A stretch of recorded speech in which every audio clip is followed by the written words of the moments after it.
forward to talking about it a little bit more on the floor tomorrow, but I thank both our witnesses for being here today. Distinguished ranking members recognized for whatever questions he cares. Thank you. I ask unanimous consent to insert on the record a statement from Representative Sheila Jackson-Lee in support of her 5 amendments to H.R. 347 that aim to address the ambiguity and unnecessary oversight of presidential executive orders this bill unfortunately puts forward. So Without objection. yeah, I don't have any questions. I mean, I think I would expect something like this maybe to be an amendment to a bill that actually does something, but this is a book report. And if this is my friend's answer to dealing with inflation, then, boy, I'll tell you, I expected something a little bit more original, something more substantive. But this is what you offer the American people, then we should, debate it on the floor, and people can make their own minds up about how they want to vote. I mean, but after all the buildup, after all the time, the months and months and months about saying,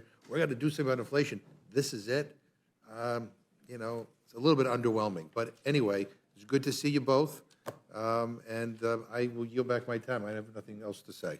Gentleman from Pennsylvania is recognized. Thank you, Mr. Chairman. Chairman Comer, would you like to respond to that? Well, I mean, yeah, my first thought was, with all due respect to my friend from Massachusetts, they passed a bill titled the Inflation Reduction Act that I think by all accounts, everyone would agree just about significantly increased inflation. It didn't reduce inflation. So I don't think the solution to reducing inflation is passing a bill to spend more money. I think it's to try to rein in spending and to rein in unnecessary regulations. And we've got to put a price tag on some of these executive orders. You mentioned the border, Dr. Burgess. One of the things we want to do in the Oversight Committee, I met with an Inspector General today, is to put a price tag on this. What is this costing the taxpayer in transportation costs, in housing, in Medicaid, in public education, in food stamps? I mean, this is a significant cost to the American taxpayers. Where does this money come from? It's inflationary spending, and we've got to get spending under control, and we believe that a lot of the inflation is a direct result of bad policies that this president's done through executive order, like canceling the Keystone Pipeline and the student loan debt and things like that.